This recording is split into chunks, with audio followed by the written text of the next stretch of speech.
Hello. Today we will learn how to resolve Tetra4D license key error. Open Adobe Acrobat. In the pop-up window, enter your valid license key. If an error message shows up, follow these instructions. Go to Edit menu and select the Preferences option. Here select the Security Enhanced option. And uncheck the Enable Protected mode at startup. Then click on OK. Now, close and reopen Adobe Acrobat.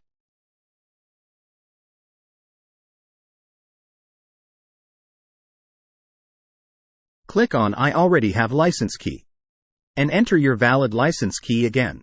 And click on OK.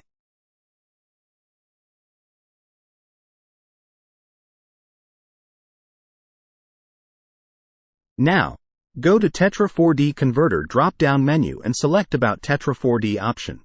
Here you can see your license key. Click on OK. Now go to Tetra4D Converter drop-down menu again and select License Manager option.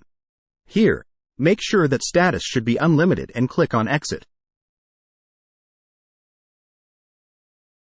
You can find the Tetra4D plugin in Tools section. For more information, please fill the form present in the description section. For more information about our services, please visit our website at www.camtechsolutions.co.in.